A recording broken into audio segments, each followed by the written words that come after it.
Hello mike check 1 2 3 4 hello mike check.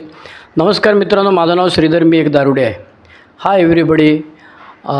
देवाच्या कृपेने आणि अल्कोहोलिक्स अनोनिमसच्या मदतीने मी आज दारू प्यालेलो नाही आहे. वयाच्या 18व्या वर्षी दारू प्यायला सुरुवात केली. 29व्या वर्षी अल्कोहोलिक्स अनोनिमसचा निरोप मिळाला. आज वय 65 वर्ष. आजचा विषय आहे तळ गाठणे, हिटिंग द बॉटम किंवा तळ उंचावणे, पहिल्या पायरीचा भाग. उपयोगी विशेषतः नवीन सभासदांसाठी, स्लिप झालेल्या सभासदांसाठी आणि सर्वांसाठी. आत्ता सांगितल्याप्रमाणे मी 18व्या वर्षी दारू प्यायला सुरुवात केली आणि 29व्या वर्षी म्हणजे 11 वर्ष मी दारू प्यालो. त्यातली पहिली 5 वर्ष मी 3 महिन्यातनं एकदा गपचूप प्यालो आणि नंतरची 6 वर्षे मी दिवसाआड सरासरी अर्धी बाटली दारू प्यालो.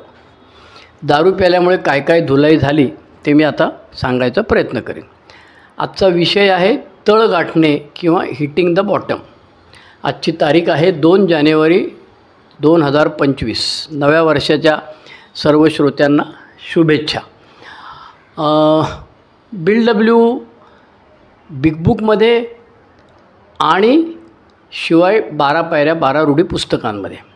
आता बिग बुक आलेलं आहे 1935 साली, बरोबर आहे, आणि आपलं 35 साली नाही, 1939 साली. 10 जून 1935ला डॉक्टर बॉब शेवटची दारू प्याले. BW त्याच्या आधी 6 महिने डिसेंबरमध्ये 34पासून दारूपासून दूर आहे. आणि 12 पायऱ्या 12 रूढी पुस्तक साधारणपणे 1950च्या आसपास आलेलं आहे. थोडीफार माझी चूक झाली तर मला माफ करा. त्याच्यामुळे 12 पायऱ्या 12 रूढीमध्ये प्रत्येक पायरीवर त्यांनी निबंध लिहिलेला आहे. म्हणजे त्याच्या 1935 ते 50 या 15 वर्षाच्या अनुभवामध्ये, 15-20 वर्षाच्या अनुभवामध्ये जे त्यांनी त्या पायऱ्यांचं दिग्दर्शन वेगवेगळ्या सभासदांच्या अनुभवातून पाहिलं, त्याच्यावरती त्यांनी ती कॉमेंट्री केलेली आहे किंवा त्याच्यावरती तो निबंध लिहिलेला आहे. त्यामुळे त्याच्यामध्ये विचारांची सुस्पष्टता जाणवते. पण तरी देखील बिग बुकमध्ये सुद्धा BWनी वारंवार की झाली तेवढी पुरे झाली का. आता 1935ला सुरुवात झाली आणि अल्कोहोलिक्स अनोनिमस भारतामध्ये आलेली आहे 5 मे 1955ला ऑफिशियली. हॅरी मथायस ज्या दिवसापासून दारूपासून दूर राहायला लागला त्या दिवसापासून मुंबईमधला फाउंडेशन ग्रुप समूह सुरू झाला असं गृहीत धरलं जातं. त्याच्यामुळे पहिली 20, 25, 30 वर्ष भारतातली अल्कोहोलिक्स अनोनिमसमधले येणारी मंडळी जी होती ती जाम धुलाई झालेली होती. म्हणजे मी जेव्हा अल्कोहोलिक्स अनोनिमसमध्ये आलो 1989ला, तेव्हा माझ्या मीटिंग कुठे होत्या, मी भिवंडीचा राहणार आहे. त्यामुळे भिवंडी ग्रुपच्या मंगळवार शनिवार 2 मीटिंग. त्याच्यानंतर भिवंडीहून रोज मीटिंग करणं शक्य नाही, कारण कल्याण 14 किलोमीटर आणि ठाणा 19 किलोमीटर. असं जरी सुटसुटीत दिसत असलं तरी ते बस पकडून जाणे हा दिव्य प्रकार आहे. ते जे भिवंडीला आलेत त्यांना माहीत असेल, नाईट विजिलसाठी वगैरे आले असतील त्यांना माहीत असेल बसनी येणं काय दिव्य प्रकार असतो.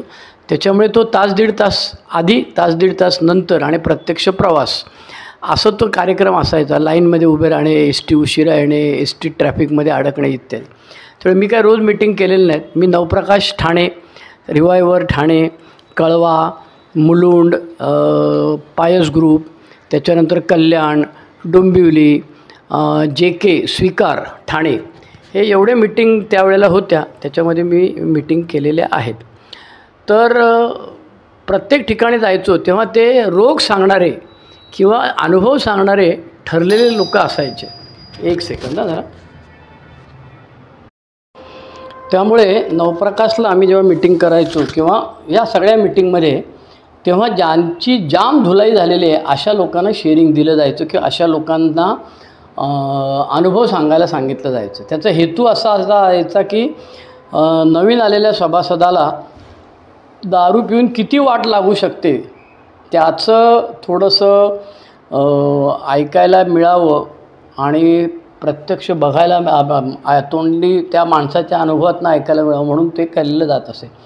पण यथावकाश अल्कोहोलिक्स अनोनिमसमध्ये जगभर, भारतभर आणि विशेषतः मुंबई महाराष्ट्रामध्ये, कारण पहिला प्रसार मुंबई महाराष्ट्रातच झालेला आहे अल्कोहोलिक्स अनोनिमस. त्याच्यामुळे नवीन नवीन कमी धुलाई झालेली असलेली मंडळी अल्कोहोलिक अनॉनिमसमध्ये यायला लागली. त्यामुळे हिटिंग द बॉटम किंवा तळ गाठणे या संकल्पनेचा उपयोग जास्त व्हायला लागला. पूर्वी कसं असायचं की बायको सोडून गेलेली आहे, मरता मरता वाचलेला आहे, आईवडिलांनी हाकलून दिलेलं आहे, त्याला स्किड रो म्हणतात, इंग्रजीमध्ये स्किड रो म्हणतात, म्हणजे रस्त्यावरती राहणारे लोक. अशा पद्धतीने त्याच्या आयुष्यामध्ये घटना घडल्यानंतर मरता क्या नाही करता म्हणून अल्कोहोलिक अनॉनिमसमध्ये येऊन दारूपासून दूर राहायला सुरुवात करायची मंडळी. पण पुढे त्याच्यामध्ये बदल झालेला आहे. आणि तो काय बदल झाला तर तो बदल असा झाला की बिल डब्ल्यू सांगतो की ही तळ नसलेली विहीर आहे.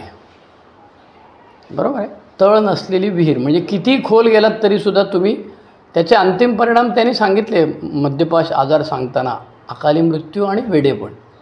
त्याच्यामुळे अल्कोहोलिक अनॉनिमसच्या सुरुवातीच्या कालावधीची जी मंडळी होती त्याच्यामध्ये बदल झाल्यानंतर आणि धनाढ्य मंडळी, तब्येत ठणठणीत असलेली, गाडी दाराशी असलेले असे लोक अल्कोहोलिक अनॉनिमसमध्ये यायला लागले. आणि त्यांचा प्रॉब्लेम असा होता की त्यांना हे जे जुने धुलाई झालेली मंडळी जी होती त्यांच्या शेअरिंगमध्ये अनुभव आयडेंटिफिकेशन मिळायचं नाही. कारण ते म्हणाले मी अल्कोहोलिक अनॉनिमसमध्ये आलो तेव्हा माझं काय म्हणणं होतं, माझं म्हणणं होतं की हे बघा माझं वय 28 वर्षे आहे आणि इथे जी 5-6 मंडळी भिवंडी ग्रुपमध्ये दिसत आहेत ती सगळी 40-45च्या पुढची आहेत. दुसरी गोष्ट, त्यांचे सगळ्यांचे ओठ पांढरे झालेले होते. म्हणजे मी असं गृहीत धरलेलं होतं की ते सगळे देशी दारू प्यायचे. म्हणजे मी म्हणायचो गमतीने त्यांना देशप्रेमी होते हे सगळे. व्हेरॅज मी देशी दारू कधीच प्यायलेलं नव्हतो. त्या सगळ्यांची लग्न झालेली असल्यामुळे त्यांची बायको काही लोकांची सोडून गेलेली होती किंवा काही कौटुंबिक प्रॉब्लेम्स होते. व्हेरॅज माझ्या बाबतीमध्ये तसं काहीच नव्हतं. त्याच्यामुळे मला ओळख पटायला त्रास व्हायचा. आणि मग मला माझ्या इनिशियल स्पॉन्सरनी सुभाष के यांनी ठिकठिकाणी मिटिंगला घेऊन गेले आणि प्रत्येक मिटिंगला 3-4 अनुभव. म्हणजे जर का तो गाढव सेक्रेटरी प्रत्येक ह्याच्यावर कॉमेंट्री नाही केलं, गाढव सेक्रेटरी मुद्दाम इन्युएंडो मारतो आहे, मी वक्रोक्तीने सांगतो आहे की हल्ली एक नवीन पद्धत आहे की प्रत्येक शेअरिंगनंतर सेक्रेटरी 10 मिनटं बोलत असतो आणि त्या 1.5 तासाच्या मिटिंगपैकी पहिली 15 मिनटं वाचण्यात, शेवटची 5 मिनटं अनाऊन्समेंट आणि प्रश्नोत्तरं, 20 मिनटं गेली. म्हणजे 90 मिनटापैकी 20 गेली की राहिली 70. त्या 70 मिनटापैकी 3 अनुभव झाले की 10-30 त्यांना तो टकटक वाजून खाली बसवतो आणि स्वतः मात्र त्याच्यावरती एक्सपर्ट कॉमेंट करत बसतो. असं जर झालं नाही तर एक 4 अनुभव, 3 ते 4 अनुभव ऐकायला मिळायचे. माझ्या सुदैवाने त्यांनी मला बाहेर नेलं आणि मग कळव्याला आपलं एक सभासद होतं, त्यांचं नाव मला आता आठवत नाही, त्यांना नंतर दिसेन असं झालं, तरी पण ते मिटिंगला वगैरे यायचे. त्या सभासदांनी शेअर केलं की माझी घराची चावी होती, काय झोपडीची काय चावी होती आणि मी दारू प्यालेलं असल्यामुळे ते उघडता येत नव्हतं आणि मी तिथेच दाराशी रडत बसलो होतो. आणि मग मला पहिल्यांदा आयडेंटिफिकेशन मिळालं की माझा बाळकुंबला मेडिकल स्टोअर होतं आणि त्या मेडिकल स्टोअरमध्ये चावी असूनसुद्धा मला ते उघडता यायचं नाही बाहेरून, कारण मी फुल टाईट असायचो.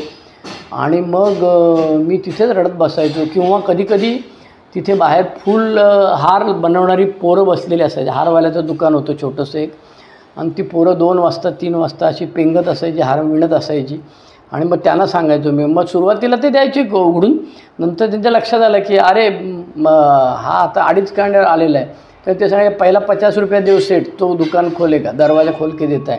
मग मी त्याला 50 रुपये द्यायचो. मग तो कुलूप उघडायचा, शटर वर करायचा, मला आत ढकलायचा, मग मागच्या बाजूने तोच आतमध्ये यायचा, मागच्या दरवाजाने आत जायचा, बाजूचं साईडचं गेट उघडायचं आणि पुन्हा पुढे कुलूप लावायचं आणि मला आतमध्ये चावी आणून द्यायचा. सांगायचा हेतू असा की मला त्याच्यामध्ये त्या कळव्याच्या सभासदाच्या शेअरिंगमध्ये आयडेंटिफिकेशन मिळालं की अरे मी पण हे असंच करतो. त्याच्यामुळे हे जे कमी त्रास झालेली मंडळी आहेत त्यांना त्याचा उपयोग व्हायला लागला. आणि म्हणून ही तळ गाठणे ही संकल्पना बिल डब्ल्यूने विशद केलेली आहे. बाकी तुम्ही जर का बिग बुकमध्ये डॉक्टर सिल्कवरचे हे लेख वाचला किंवा बिल डब्ल्यूची स्टोरी वाचली किंवा पुढे त्यांनी जे अनुभव दिलेले आहेत त्याच्यामध्ये सगळे फोडलेले अनुभव, म्हणजे फार धुलाई झालेले अनुभव आहेत. त्याच्यामध्ये कमी बॉटम असलेले फार कमी माणसं होती. किंबहुना इंग्रजी पहिली आवृत्ती जी होती त्याच्यामध्ये ज्या स्टोऱ्या होत्या त्या स्टोऱ्यामध्ये त्याचं टायटल असं दे नियरली लॉस्ट ऑल एव्हरीथिंग, म्हणजे आयुष्यात त्यांचं सगळं गेलं असं मंडळी जी होती त्यांच्या पण स्टोऱ्या होत्या. आणि दुसरं होतं they stopped in time. They stopped in time म्हणजे ते वेळेवर थांबले. मग ते वेळेवर थांबले ह्याचा अर्थ त्यांची जास्त धुलाई व्हायच्या आधी ते थांबले असं त्याचा अर्थ होता. मग आता पुढे गंमत अशी व्हायला लागली की आपल्याला कदाचित पुण्यातले जयप्रकाश नावाचे सभासद आहेत. तर मी त्यांची ॲनॉनिमिटी काय ब्रेक नाही करत. जयप्रकाश नावाचे सभासद आहेत, त्यांच्या शेअरिंगमध्ये त्यांनी जे सांगितलेलं आहे आणि ते पब्लिक डोमेनमध्ये आहे ते मी परत एकदा सांगतो की ते सांगतात की मी फार कमी दारू प्यालेलो आहे आणि मी फक्त बियर प्यालेलो आहे. आणि ते मित्रासाठी अल्कोहोलिक्स अनॉनिमसच्या मीटिंगला आले होते आणि त्यांनी ओळख पटली त्यांना की अरे माझ्या बाबतीत पण हे असंच होतं, mental obsession coupled with physical allergy, मला नंतर थांबता येत नाही, एक घोट घेतला की माझा मी राहत नाही. हे असं सगळं त्यांनी ऐकलं आणि स्वतःची ओळख पटवून घेतली आणि आज ते जवळजवळ 40 वर्षाच्या पुढे दारूपासून दूर आहेत. त्याच्यामुळे तळ गाठायचं म्हणजे काय करायचं. नवीन आलेल्या सभासदांनी, आता मी ह्या 2 वेगळे ग्रुप करतो बरं का, नवीन आलेले सभासद आणि स्लिप झालेले सभासद आणि तिसरा टिकलेले सभासद. या सगळ्यांसाठी हे तळ गाठणे ही संकल्पना दारूच्या बाबतीमध्ये कशी मी ओळख पटवून घेतली. आता सगळ्यांना आल्यानंतर 20 प्रश्न जनरली दिले जातात. काही जणं आता नव्या कालावधीमध्ये रिहॅबमध्ये जाऊन येतात काही जणं, बरोबर आहे. आणि आणखी पण एक गोष्टी त्याच्यामध्ये हल्ली अशी आहे की दुसरी व्यसनं असलेल्या लोकांना त्यांच्या मीटिंग्स म्हणजे narcotics anonymous, nicotine anonymous, over eaters anonymous, over sex anonymous, gamblers anonymous यांना स्वतंत्र मीटिंग नसल्यामुळे त्यांना कोणतरी गुरु भेटतो आणि तो सांगतो अरे उसमें जाने का खाली पहिला सेंटेंस बोलने का माझं नाव अमुक अमुक मी दारूडे आहे, बाद में तू तेरा कुछ भी अनुभव बताएगा तो चलता है, उसमें वो कोई पूछने वाला नहीं आहे. पण शहाणा सेक्रेटरी असेल तर तो त्याला पुढच्या वेळेला अनुभव उभं करायला देत नाही, सांगायला देत नाही. आणि तशीच गरज पडली तर मी स्वतः आणि अनेक लोकांनी फारच जर का चरस गांजाचे अनुभव सांगायला लागला तर त्याला थांबवलेलं आहे की बाबा रे तुझ्या दारूचा प्रॉब्लेम असेल ते सांग, आम्हाला उगाच लाळ गळायला लागेल आणि आम्हाला हे काहीतरी भारी नवीन काहीतरी नको. तर सिंगलनेस ऑफ पर्पजसाठी त्याला थांबवलं जातं. त्यामुळे नव्या पद्धतीमध्ये आता जी मंडळी येतात त्यांना सगळ्यांना प्रत्येकाला सर्वसाधारणपणे 20 प्रश्न दिले जातात. आता हे 20 प्रश्न जे आहेत ते जॉन हॉपकिन्स युनिव्हर्सिटी नावाचं एक हॉस्पिटल अमेरिकेमध्ये होतं आणि सुरुवातीला दारुड्याने घेतच नसत. मद्यपाश आजाराला मान्यता मिळायला अमेरिकन सायकॅट्रिक असोसिएशन आणि वर्ल्ड हेल्थ ऑर्गनायझेशनकडनं नंतर बरीच वर्ष लागली, पण सुरुवातीच्या कालावधीमध्ये त्यांना घेतलं जात नसे हॉस्पिटलमध्ये.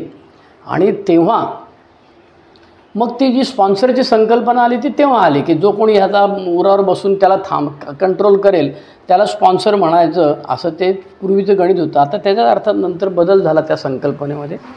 त्याच्यामुळे बिल डब्ल्यूचा म्हणणं असं होतं की हे जे 20 प्रश्न आहेत या 20 प्रश्नांची उत्तरं तुम्ही होय नाही द्या आणि मग खाली ती तळटीप असते की 3पेक्षा जास्त असेल तर तुम्ही दारुडे आहात वगैरे.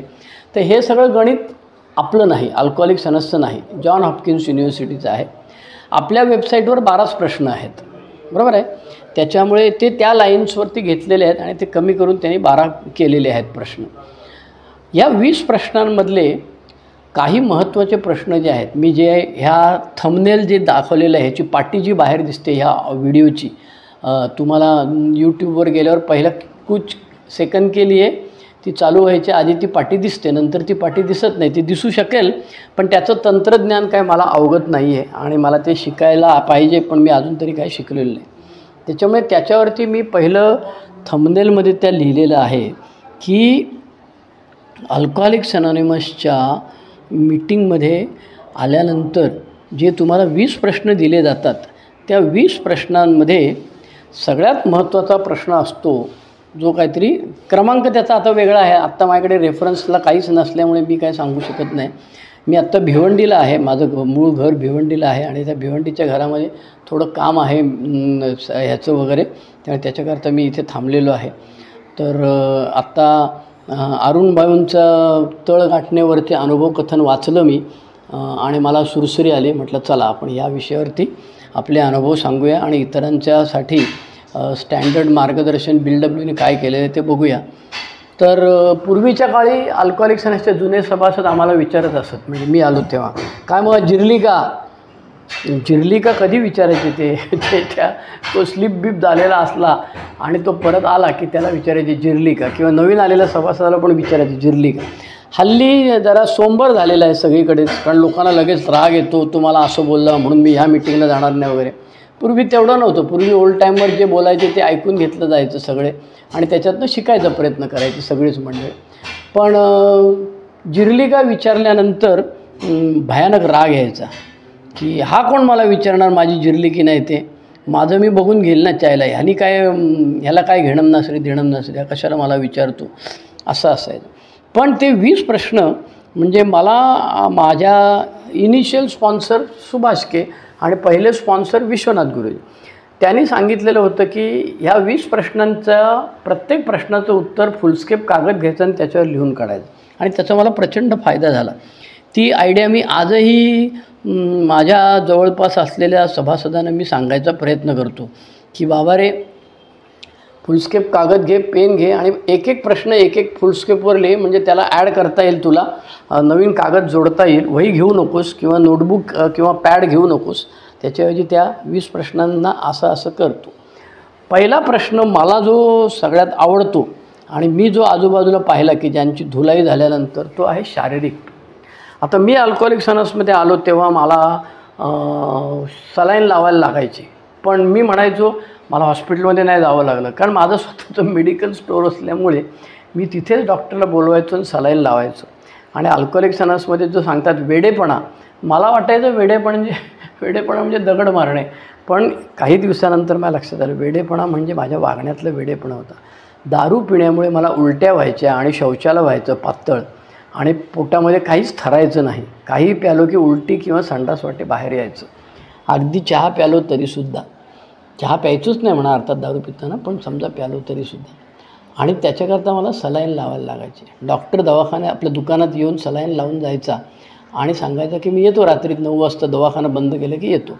पण मला तेवढा धीर निघायचा नाही. मी त्या सलाईनची स्पीड वाढवायचो. झाली की मीच ती सुई काढायचो, हात धरून ठेवायचो, हात वर करून ठेवायचो, पट्टी चिकटवायचो. आणि दुकानातून बाहेर पडल्यानंतर मेडिकल स्टोअरमधनं मी माझ्या दुकानाच्या 4 दुकानं सोडूनच बार होता. त्याच्यामुळे संध्या लंच होम बाळकूम ठाणे, अजूनही कोणी ठाण्यातली मंडळी असतील तर ते त्यांना दिसेल खाली बोगद्यामध्ये भिवंडीला जाताना किंवा पलीकडल्या बाजूला मुंबई विद्यापीठाचं हे आहे. अनेक बाळकूम आता मोठं झालेलं आहे खूप, तर तिथे त्या बाळकूम नाक्यावरती तिथे माझं मेडिकल स्टोअर, त्याच्या बाजूला दारूचं दुकान होतं. सलाईन लावून बाहेर आल्यानंतर मी पुन्हा दारूच प्यायला जायचो. ह्याला म्हणायचं वेडेपणा, की अरे गाढवा, तुला दारू पिण्यामुळे तुझी ही अवस्था झालेली आहे आणि आता तुला दारू प्यायची नाही म्हणून तू सलाईन लावलेली आहे तुला, आणि तू परत दारूच पितोस, याला काय अर्थ आहे. मग माझ्या लक्षात यायला लागलं की सगळ्यात पहिला ॲटम जो आहे तो सर्वसाधारणपणे सगळ्यांनाच उपयोगी पडू शकतो. त्याची डिग्री वेगवेगळी असेल. एखाद्याला मरता मरता वाचलेला असेल, ॲक्सिडेंट झाला, दारू पिऊन ॲक्सिडेंट झाला, तो तेवढ्यापुरता कानाला हात लावतो, आता जिंदगी कधी दारू पिणार नाही. मग नंतर त्याच्या मनामध्ये हळूच विचार येतो माझ्या जसा यायचा तसा, की पूर्वीसारखी नाही प्यायची, थोडीच कमी प्यायची आता, इत्यादी इत्यादी. त्याच्यामुळे शारीरिक त्रास, मग शारीरिक त्रास म्हणजे ऑलरेडी असलेला डायबिटीस वाढला, त्याच्यामुळे डोळा गेला किंवा अंगठा कापायला लागला. त्याच्यानंतर अँटीअब्यूज गोळ्या खात असतानासुद्धा त्याच्यावरती, त्याला माहीत नसतं दारुड्याला कधी कधी ह्या अँटीअब्यूज गोळ्या आहेत त्याच्यावरती दारू प्यायल्यामुळे BP लो होणे, घाम फुटणे, हे होणे ते होणे इत्यादी. त्याच्यानंतर ॲडमिट व्हायला लागणे, लिव्हरला सूज येणे. इथे दादरला प्रभादेवीच्या इथे एक डॉक्टरीनबाई होत्या, बऱ्याच मोठ्या होत्या त्या अनुभवाने, आणि त्या लिव्हर स्पेशलिस्ट होत्या आणि त्यांच्याकडे त्या महिन्यातनं एकदा त्यांच्या महाराष्ट्रभरच्या पेशंटना तिथे बोलवत असत. आणि दादरचे सुनील के म्हणून होते, वारले ते आता, ते तिथं त्यांच्याबरोबर मी मिटिंगला गेलो होते त्या डॉक्टरांच्याकडे.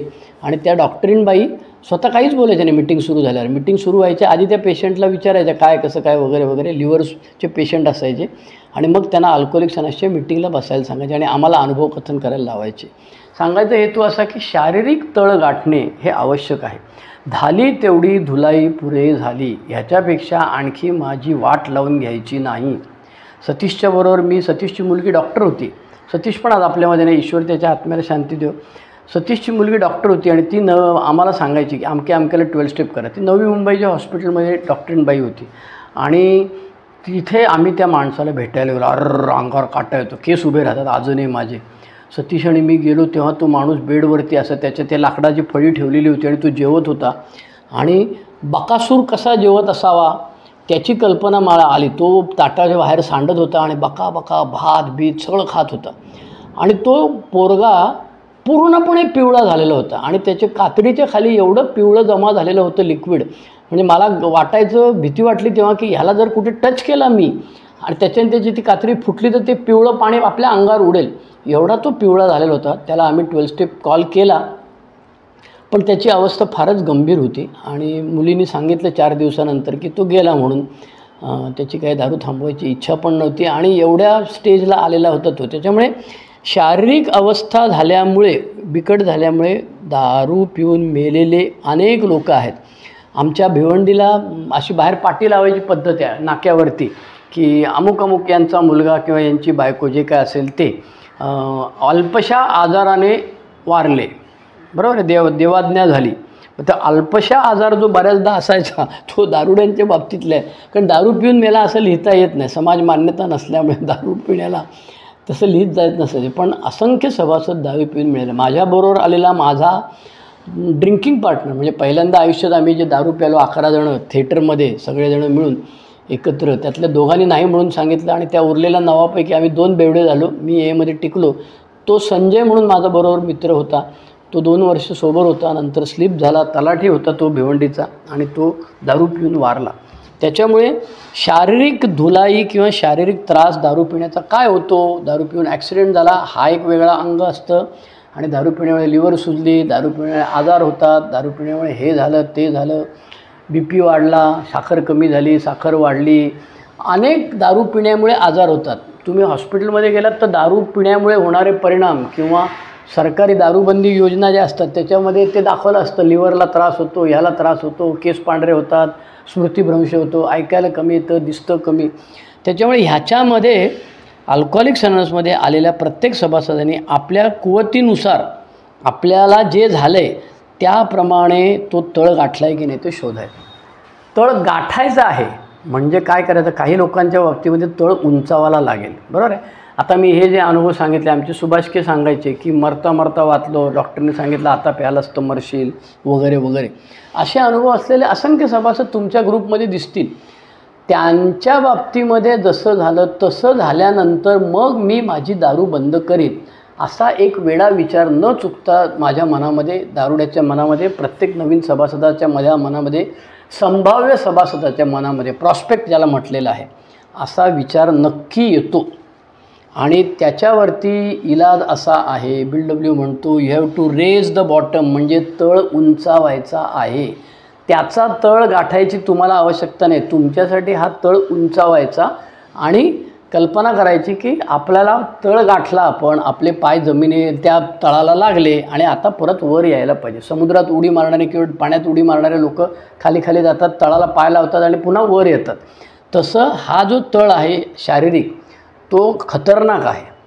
आणि आमच्यातले BW एके ठिकाणी म्हणतो की आमच्यातले काही लोकांनी मृत्यूच्या दरवाजापर्यंत ही इच्छा जतन केलेली आहे, कधीतरी केव्हा तरी आपल्याला सुखाने मापाने दारू पिता येईल. हा वेडा, ही वेडी आशा जी आहे ती त्या आपल्याला अशा प्रकारे घेऊन जाते. त्याच्यामुळे तळ गाठण्यासाठी मला अनुभवातून मी माझ्या सांगतो आहे की सगळ्यात पहिली गोष्ट म्हणजे शारीरिक तळ गाठणे. तुमची जेवढी धुलाई झालेली आहे तेवढी पुरे झाली की नाही झाली.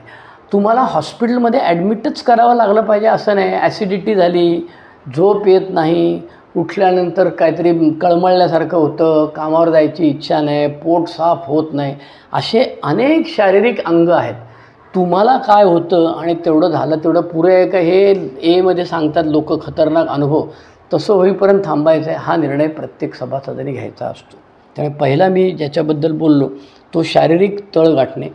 दुसरा माझ्या मते आहे तो आर्थिक तळ गाठणे.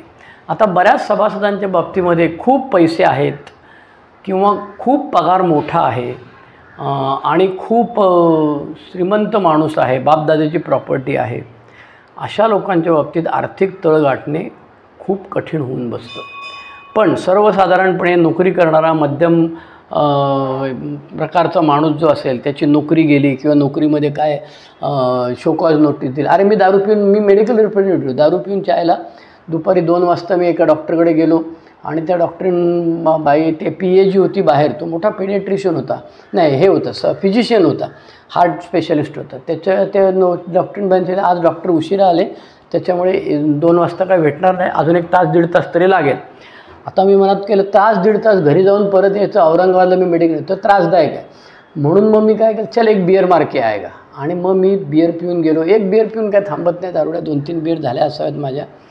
आणि मी डॉक्टरच्या केबिनमध्ये गेलो. माझं जे काम होतं ते डिटेलिंग करणे वगैरे, डॉक्टरांना प्रॉडक्ट वगैरे सांगणे ते झालं. आणि नंतर डॉक्टरनी माझी तक्रार माझ्या साहेबाकडे केली की अरे तुमचा पोरगा आहे तो दारू पिऊन आला, तर त्या सगळ्या AC केबिनमध्ये घमघमाट येत होता. त्या PA बाईंनी पण मला सांगितलं की वो पिके आया था म्हणून. आणि त्यामुळे दारू पिण्यामुळे आर्थिक नुकसान होणे म्हणजे नोकरी जाणे, पगार कापला जाणे, कर्ज काढणे, कर्ज फेडता न येणे, बायकोचे दागिने विकणे, घरातल्या वस्तू विकणे, घरातले पैसे चोरणे. मी धंद्यातले पैसे ढापायचो, पार्टनरशिपमध्ये धंदा होता त्याच्यात पैसे ढापायचो. त्याच्यामुळे आर्थिक तळ गाठणे म्हणजे रस्त्यावर येणे असा नॉट नेसेसरीली. तुमची किती धुलाई झालेली आहे तुमचं तुम्ही ठरवा. आज असंख्य सभासद, दाराशी गाडी आहे, बंगला आहे, सगळं व्यवस्थित आहे, अशी मंडळी आहेत. मी आत्ता मध्यंतरी कुठे बरं गेलो होतो, वर्ध्याच्या पुढे कुठेतरी गाव होतं, मला आता नाव आठवत नाही. त्या माणसाचा खताचा धंदा होता आणि गावातला नावाजलेला माणूस होता. आणि तो मिटिंगमध्ये येऊन सांगायचा अरे काय पण करा पण माझी दारू सोडवा तिच्या आईला. आम्ही सांगायचं तुझी दारू आम्ही नाही सोडवणार, तुझी दारू तूच सोडवायची. इच्छाशक्तीचा वापर दारूपुढे करावाच लागतो, दारू बंद करताना, की आज मला प्यायची नाही आहे. त्याच्यामुळे आर्थिक तळ गाठणे हे ज्याचं त्यांनी ठरवायचं आहे. तो धंदा गेला का, धंदा बसला का, धंद्यावर कमी वेळ बसतो का. शेती करणारा असेल माणूस तर त्याच्यासाठी वेगळे स्वतःला प्रश्न विचारायला लागतील. पूर्वी किती उत्पन्न होतं, आता किती उत्पन्न आहे, पूर्वी मी किती वेळ द्यायचो, आता मी किती वेळ देतो कामधंद्यासाठी. ह्या सगळ्या गोष्टी ज्याच्या त्यांनी शोधून काढायच्या. आणि आर्थिक तळ माझा जेवढी झाली तेवढी पैशाची धुलाई पुरे झाली. पैसे संपणार नाहीत कदाचित, पण तू संपशील. आमचे जुने लोक सांगायचे हे सगळं इथे राहील आणि तू जाशील वरती साल्या. त्याच्यामुळे ते जेव्हा असं म्हणत असत तेव्हा त्यांचं म्हणणं असं होतं की शारीरिक तळ जसा गाठलास तसा आर्थिक तळ गाठणे आवश्यक आहे. म्हणजे जेवढी झाली तेवढी धुलाई पुरे झाली, याच्यापेक्षा जास्त धुलाई झाली तर वाट लागेल, मग हे अंगाबाहेर जाईल आणि मग ते हँडल करणे कठीण जाईल. त्याच्यामुळे दुसरा प्रकार सांगितला आर्थिक धुलाई. तिसरा आहे कामधंद्याचा. मला स्वतःला पार्टनरशिपच्या धंद्यामधनं हाकलून दिलं होतं. माझी आई रडत होती मी जेव्हा घरी गेलो तेव्हा. मी तिला सांगितलं अरे त्याला चरबी आहे, त्याला मस्ती आहे, त्याला जाम पैसे खायचे आहेत, माझे धंदा आता व्यवस्थित मी केल्यामुळे चालायला लागला. वस्तुस्थिती यापेक्षा काहीतरी वेगळी होती. वस्तुस्थिती होती की माझा कामधंदा दारू पिण्यामुळे गेला. अल्कोहोलिक्स अनॉनिमसमध्ये आल्यानंतर दारुड्या लेट टेचात असतो. म्हणजे दारू पिताना दारुड्या लेट टेचात असतो. तो म्हणतो 56 दुकानं उघडून दाखवेल असं मी आईला सांगितलं होतं. एक पण दुकान उघडलं नाही, 56 सोडून द्या राव, एक पण नाही दुकान उघडून दाखवलं मी आयुष्यामध्ये पुढे नंतर. त्याच्यामुळे प्रत्येक दारुड्याला सभासदाला, संभाव्य सभासदाला, प्रॉस्पेक्टला असं वाटत असतं की तो परशुराम नावाचा कोणतरी देव आहे, त्यांनी काहीतरी नवीन सृष्टी निर्माण केली म्हणतात. मला काय त्यातलं नक्की माहीत नाही, पण मी आपलं ऐकलं तेवढं सांगितलं. तसं प्रत्येक दारुड्याला वाटत असतं की मी पुन्हा सगळं करून दाखवीन आणि ये दुनिया को मैं दिखा दूंगा आपण भी क्या चीज आहे, लात मारीन तिथे पाणी काढीन साला. वस्तुस्थिती अशी असते की कशालाही हात लावला त्याची मी माती करतो चायला. पण माझ्या मनामध्ये सतत असं वाटत असतं की ही नोकरी गेली, दुसरी नोकरी साहेबाला असा राजीनामा फेकून द्यायचा. अरे अशा 56 नोकऱ्या पाहिलेल्या आहेत. आणि मग नंतर 56 घातल्यावर राव 2-4 नोकऱ्या गेल्या की वाट लागते. मग कळायला लागतं अरे आपलं वय वाढतं आहे, अरे आपल्याला दारुड्या म्हणून आपली इमेज झालेली आहे, त्याच्यामुळे कठीण होऊन बसतं. कामधंदा, शेती असो, धंदा असो, व्यवसाय असो, मोठ्या धंद्यामधला तुम्ही एक भाग असो आणि किंवा नोकरी करणारे असो, उलट नोकरी करणाऱ्या माणसाला हात तळ गाठणे सोपं जातं, कारण त्याची धुलाई झालेली असते. त्याला लगेच मेमो दिला जातो, एन्क्वायरी सुरू होते, काय त्या ह्याला मेडिकलला पाठवू का विचारतात, पुढच्या वेळी दिसला तर याद राख. आमच्याकडे अगदी रेल्वेमध्ये पकडलेले हे सभासद अनुभव सांगतात. मुंबईमध्ये ट्रेननी प्रवास करताना रेल्वेमध्ये पकडले आणि त्या जजनी विचारलं तुम्ही काय करता काम, तो म्हणाला सरकारी नोकर आहे. मग त्या जजीनबाईंनी काहीतरी त्या माणसाला, वकिलाला सांगितलं आणि त्याला बाहेर काढला आणि त्याला शिक्षा काही दिली नाही. त्याचं काहीतरी 50-100 रुपये घेतले, त्याच्याकडनं वसूल केले आणि हाकलून दिला त्याला. त्याचं कारण असं होतं की 24 तासापेक्षा जास्त तुम्ही आत राहिलात तर तुमची नोकरी जाते. त्याच्यामुळे कामधंद्याच्या दृष्टीने प्रत्येकाने 4 धंदे होते, पहिले 3 हॉटेल होती, पेट्रोल पंप होता, या होता तेव्हा. आता काय राहिलं? आमचे बापू भिवंडीचे नेहमी सांगतात, अरे 4 दुकानं होती, 2 ट्रक होते, 2 ॲम्बॅसेडर होत्या, गाड्या लावलेल्या होत्या, सगळं गेलं एक एक करून. पण ते सगळं जाईपर्यंत दारुड्या वाट बघत बसतो, त्याची जिरतच नाही. आणि म्हणून अल्कोहोलिक सनस सांगतं, बाबा हिट द बॉटम, जिरली का तळ उंचावून घे. पहिल्या पायरीमध्ये सांगतो, why Bill W says why should we emphasise that everybody must hit the bottom. प्रत्येकाने तळ गाठलाच पाहिजे असा आमचा अट्टहास का आहे? त्याचं कारण आहे, तो नसेल गाठलेला तर तो परत जाणार आहे. आणि त्याच्यामुळे मी 3 अँगल घेतले होते, शारीरिक, आर्थिक, कामधंदा आणि चौथा कौटुंबिक. आता कौटुंबिकमध्ये टोकाचा प्रॉब्लेम म्हणजे बायको सोडून गेली, घटस्फोट झाला इत्यादी. ओके, पण त्याच्या आधीच्या बऱ्याच स्टेजेस आहेत. बायकोबरोबर भांडणं होतात. कोणतीच बाई सांगत नाही हो की तुम्ही दारू पिऊन आल्यानंतर मजा येते, छान छान आपलं घर चालतं. एकेकाळी कधीतरी कोण्या एके सट्टी समाशी आम्ही सोशल ड्रिंकर होतो किंवा प्लॅन ड्रिंकर होतो आणि त्याचा काही त्रास होत नव्हता. पण नंतर आम्ही दारुडे झालो, कारण ह्या स्टेजेस आहेत, सोशल ड्रिंकर, प्लॅन ड्रिंकर आणि बेवडा. आणि सोशल आणि प्लॅन एकदा त्या स्टेजच्या पलीकडे मी गेलो की मग मला कठीण होऊन बसतं मागे जाणे, परत येणे. एकदा नॉर्मलचा बेवडा झाला की सोशलचा बेवडा झाला की पुन्हा सोशल ड्रिंकर होता येत नाही. असे अनेक सभासदांनी आपापल्या अनुभवातनं परत दारूकडे जाऊन हे सगळं शोधून काढलेलं आहे. त्याच्यामुळे कौटुंबिक बाबतीमध्ये तुमची किती धुलाई आहे. बायको कटकट, तुझ्या बापाची पितो का, तुझ्या बापाकडनं पैसे आणलेत का, कायम डायलॉग आहे. तुला काय कळतं, तुझ्या सगळ्या गरजा पूर्ण होतात ना, त्यांच्यात पोरं शिकतायत, अमुक आहे तमुक आहे, असं दारुड्या डायलॉग मारायचं. माझ्या घरच्या लोकांना मी सांगत, तुम्हाला काय प्रॉब्लेम आहे. माझे वडील हेडमास्तर होते. मी ते माझ्या आईला सांगत, अरे ह्या येड्यानी कधी प्यालीच नाही दारू, त्याला माहीत नाही दुनियेत काय चाललेलं आहे, मला जगामध्ये उडबस करायला लागते, तुम्हाला काय माहिती प्रॉब्लेम्स काय आहेत. त्याच्यामुळे घरामध्ये उशिरा आलो मी, रोज उशिरा आलो ना 1-1.5 वाजता की माझी आजी विचारते, आज का प्याला, आज का प्याला. असं 8-10 दिवस झालं, रोज वेगळं कारण सांगत. शेवटी मी एकदा कंटाळून आजीला सांगितलं 10 दिवसांनी, काही कारण नाही म्हणून मी प्यालो, तुला काय म्हणणं. आजीने एक मुस्कटात दिली ठेवून चहायला. म्हणाले, अरे आम्ही तर हेच सांगतोय ना तुला की तुझ्या दारू प्यायला कारण नाही आहे, तू आपलं तुला मनात येईल त्याप्रमाणे करतोयस आणि जगतोयस, असं करू नकोस. आता ह्या व्यतिरिक्त म्हणजे शारीरिक, आर्थिक, कामधंदा आणि कौटुंबिक ह्या व्यतिरिक्त बरेच पर्स्पेक्टिव्ह अँगल्स त्या 20 प्रश्नांमध्ये दडलेले आहेत. म्हणजे तुमची दारू पिण्याची पद्धत कशी आहे, तुम्ही दारू प्यायच्या आधी तुमच्या मनात काय विचारतात, दारू प्यायल्यानंतर काय होतं, किती क्वांटिटी पिता, हे अशा प्रकारचे बरेच प्रश्न आहेत त्याच्यामध्ये. आणखी एक महत्त्वाचा आहे तो म्हणजे कायदेशीर, दारू पिण्यामुळे कायदेशीर अडचणीत सापडल्या आहेत का. मग ते नो एंट्री असेल, दारू पिऊन गाडी चालवणे असेल, अनेक प्रकार असू शकतात तसे. त्याच्यामुळे व्यावसायिक आपलं कायदेशीर आहे. त्याच्यानंतर तरी मी हे आध्यात्मिक आणि मानसिक बी त्याच्यात काही गेलेलो नाही. मी शारीरिकमध्ये पण मी काही लोकांना झोप येत नाही, डॉक्टरकडे जावं लागतं, डॉक्टरची ट्रीटमेंट, डिप्रेशन, बायपोलर डिसीज, हे सगळे कॉम्प्लिकेशन्स आहेत. त्याच्या डिटेल्सबद्दल मी फार बोललेलं नाही आहे. आज माझा विषय आहे तळ गाठणे. तो मी कसा तळ गाठला तर शारीरिक तळ, मला सलाईन लावायला लागायची, हातपाय थरथराचे, मुळव्याध झालेले होते, नाकातनं रक्त पडायचं, मारामारी करायचो, डोळा फुटायचा, ओठ फुटायचा, बस भाई जितना हो गया बहुत हो गया. आर्थिक नुकसान, पैसे ढापले, दुकानातले ढापले. कॉमन जॉईंट अकाउंट होतं माझं, लहानपणापासून जॉईंट अकाउंट उघडलं होतं वडिलांनी. मोठा झाल्यानंतर मी बँकेत जाऊन मीच मॅनेजरला सांगून स्वतःची सही बी करून पैसे काढायला सुरुवात केली. ते सगळे पैसे ढापले. त्याचे आर्थिक नुकसान झालं तेवढं पुरे झालं. कामधंदा तर मला हाकलूनच दिलं होतं पार्टनरशिपच्या धंद्यामध्ये, त्यामुळे इज्जतीचा फालुदा झाला होता, तर तेवढं पुरे झालं. आणि कौटुंबिक माझं लग्न जरी झालेलं नसलं तरी माझी आई कटकट करायची.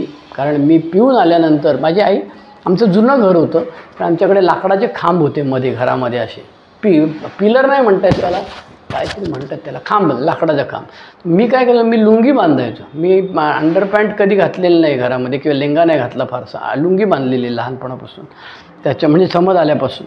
मग मी काय करायचो, ती लुंगी पडायची खाली, साला गाठ मारता यायची नाही, पॅन्ट काढायची आणि लुंगी घालायची. हे 2 ॲटममध्ये जवळजवळ 5-6 मिनटं लागायची मला, कारण ती लुंगी खाली गळायची. आणि मला माझी आई ती बघायची, तिने चादर अशी डोक्यावरून घेतलेली असायची, दरवाजाला कडीला असायची बरं का, लाथ मारून दरवाजा मी उघडायचो. तर आईने अशी आतून काहीतरी छोटंसं दगड लावलेला असायचा, काहीतरी ठेवलेलं असायचं. कारण मी कडी ठोकली नाही, बेल नव्हतीच आमच्या घराला कधी, कडी जुना वाडा टाईप होतं, त्यामुळे घर कडीला ठोकायची, ते दार लाथ मारून उघडायचं. आणि आई अंगावर पांघरून घेऊन झोपलेली असायची. तिने त्या चादरीला 2 भोकं पाडलेली होती डोळ्यासमोरची, आणि ती बघायची हा त्या खांबाला हात लावून लुंगी बांधतो का. जर का खांबाला हात न लावता लुंगी बांधली याचा अर्थ हा फारशी प्यालेला नाही किंवा प्यालेला नाही आहे, आणि फुल टाईट असेल तर त्याची लुंगी खाली 3 वेळा पडते. मग माझी आई उठायची, अहो हा बघा कसं करतो. मग माझे वडील यायचे, मग घोड्याचा मूत पिऊन आला, मग आरडाओरडा, वडील अंगावर धावून यायचे, मसाला फेकायचे, मारून टाकीन म्हणायचे, मी वारकरी असलो तरी. हे असे असंख्य प्रकार माझ्या बाबतीत झालेले आहेत. तर आज तळ गाठणे ह्या विषयावरती अनुभव कथन करताना, आणि स्लिप झालेल्या लोकांना पुन्हा आणखी वेगळा प्रॉब्लेम आहे. स्लिप झालेल्या माणसाला 10 वर्षापूर्वी, 5 वर्षापूर्वी, 2 वर्षापूर्वी, कितीतरी वर्षापूर्वी स्लिप झाला तेव्हा तळ गाठलेला असतो. आता त्याच्यामध्ये बदल झालेला असतो, पण थोडी दारू प्यायली की आणखी दारू प्यावी लागते. आणि त्याच्यासाठी तुम्हाला वेगळे परिप्रेक्ष्य वापरायला लागणार, पर्स्पेक्टिव्ह वापरायला लागणार, आणि शोधून काढायला लागणार की झाली तेवढी पुढे. कारण 2-5 वर्ष सोबत राहिल्यानंतर आर्थिक परिस्थिती बरी होते, अमुक आहे तमुक आहे, त्याच्यामुळे नंतर पुन्हा तळ गाठणं आणखी कठीण जातं. त्याच्यामुळे त्याच्यासाठी वेगळे दृष्टिकोन, बसायला लागेल, लिहायला लागेल. सुरुवातीला लाज वाटते, अनेक गोष्टी आहेत. माझ्या आजूबाजूला माझे स्पॉन्सी होते, ते प्यालेले आहेत, ते अजूनही 1-2 जण पित आहेत, काही करू शकत नाही. आपण हतबल आहोत. माझी दारू मला नाही थांबवता आली तर बाबा तुझी कुठे मी थांबवू शकतो. त्यामुळे असे अनेक गोष्टी आहेत ज्या एका शेअरिंगमध्ये कदाचित पूर्ण झालेलं नसेल. तुमच्यापैकी काही लोकांना जर शक्य असेल तर मला ज्यांच्याकडे SMA हे काय फोन नंबर आहे ते फोन करतात. फोन नंबर कुठून शोधायचा, तर GSOचा फोन नंबर शोधून काढायचा. GSOचा फोन नंबर कुठे मिळतो, इंटरनेटवर GSO India, alcoholics anonymous India टाकलं, मुंबई टाकलं की मिळतो. त्याला फोन करून विचारायचं श्रीधरचा नंबर द्या, ते तुम्हाला देतील. मी पब्लिकमध्ये माझा नंबर सांगत नाही, कारण मग ते फार फोन यायला लागतात. आणि मी म्हातारा आहे, 65 वर्षाचा, रात्री बेरात्री कधी पण कोणी पण फोन करतो चायला, मला तेवढं झपत नाही आता वयोमानानुसार. पूर्वी द्यायचो मी पब्लिक प्लेसमध्ये फोन नंबर, आता नाही देत. त्यामुळे मला फोन करू शकता. फोन नंबर मिळाला तर व्हॉट्सअप टाका आधी, वेळोवेळी फोन करायचे, माझं नाव अमुक अमुक, ह्या विषयावरती बोलायचं आहे म्हणून सांगा. ह्या शेअरिंग तुम्हाला ऐकताना जी लिंक मिळाली असेल त्या लिंकवरनं तुम्ही गेलात तर एकच शेअरिंग तुम्हाला ऐकायला मिळणार आहे. यूट्यूब चॅनलचं नाव आहे इंग्रजीमध्ये AA स्पेस म्हणजे जागा मोकळी, शेअरिंग जागा मोकळी मुंबई श्रीधर. शेअरिंग टाकलं की तुम्हाला दिसतं मुंबई श्रीधर. हिंदी चॅनल पण आहे, त्याचं नाव शेअरिंग बंबई श्रीधर आहे. त्याच्यामुळे तिथे हिंदी अपलोड केलेले आहेत. त्यामुळे तुम्ही ह्या व्हिडिओला लाईक करा, सबस्क्राईब करा, नोटिफिकेशनची बेल असते ती बेल दाबा, म्हणजे तुम्हाला नवीन नवीन येतील. आता ही मला वाटतं आजची काहीतरी 113वी व्हिडिओ आहे. त्याच्यामुळे तुम्हाला वेगवेगळ्या विषयांवरती माझे अनुभव आणि पुस्तकं आणि मेलेल्या लोकांचे अनुभव वगैरे ऐकायला मिळतील. तर आजचा विषय होता तळ गाठणे पहिली पायरीमध्ये, विशेषतः नवीन सभासदांसाठी, स्लिप झालेल्या लोकांसाठी आणि अर्थातच सगळ्यांसाठी, आम्हा सगळ्यांसाठीच माझे अनुभव सांगितले. इतर काही गोष्टी मला माहीत होत्या त्या सांगितल्या. पुस्तकात काय लिहिलं आहे ते मला सांगायचा प्रयत्न केला. त्यामुळे तुम्हाला विनंती एकच, मला तुम्ही विषय सुचवा, डायरेक्ट फोन करा, व्हॉट्सअप करा, किंवा इथे कॉमेंटमध्ये तुम्ही लिहिलं जर का तर तुम्ही कोण आहे ते मला कळत नाही, कारण तुमचा ह्याचं जे नाव आहे त्या काय म्हणतात त्याला, ईमेल असतो किंवा दुसरं तुम्ही त्याला यूट्यूबला नाव जे ठेवलेलं आहे ते दिसत असतं, त्याच्यातनं काय मला अर्थबोध होत नाही. त्यामुळे तिथे कॉमेंट्समध्ये तुम्ही टाका, माझं नाव अमुक अमुक, मी अमक्या ग्रुपचं आहे आणि मला हे तुम्हाला विचारायचं आहे वगैरे, तिथे टाकलं की चालेल. मी त्याच्यावरतीच रिस्पॉन्स देईन. काही दिवसांनी पुन्हा तिथेच जायचं तुम्ही, आणि तुम्ही कॉमेंट केलेले त्याच्यावरती माझी कॉमेंट तुम्हाला दिसेल. ओके. त्यामुळे पहिल्या पायरीची कार्यशाळा मी घेतो सकाळी 10 ते 5 वाजेपर्यंत. 20 प्रश्नांमध्ये हे 4-5 अँगल घेतो. अर्ध्या भागामध्ये तळ गाठणे आणि उरलेल्या अर्ध्या भागामध्ये हतबलता, अनमॅनेजेबिलिटी, अस्ताव्यस्तता कशी आहे ते सांगायचा आम्ही प्रयत्न करतो. तुमच्या ग्रुपमध्ये आजूबाजूला महाराष्ट्रातला आता माझं 74वं वर्कशॉप आता पुढच्या वेळेला ह्याला आहे, कुठे, परभणीला 12 जानेवारी सेलू परभणी ए सेवा समिती, म्हणजे पूर्वी ज्याला महाराष्ट्र राज्य सेवा समिती म्हणायचे, त्यांनी बोलावलेलं आहे. तर 73वं का 74वं तिथे वर्कशॉप माझं आहे आणि यूट्यूब चॅनल चालू आहे. बरं चाललेलं आहे. तुम्ही सगळेजण ऐकताय, प्रेमाने मला सांगताय, त्याच्यामुळे मला पण जरा हुरूप येतो आणि मी शेअर करत असतो, अनुभव कथन करत असतो. जे मला वाचलेलं आहे, आवडलेलं आहे ते तुमच्यापर्यंत पोचवायचा प्रयत्न करतो. ओके. आज 2 जानेवारी 2025 आणि आजचा विषय तळ गाठणे. श्रीधर बोलतोय, दारूपासून दूर आहे.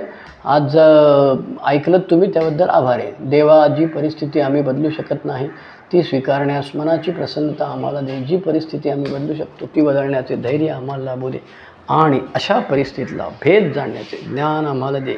येत रहा, आते रहो, one day at a time. Bye bye.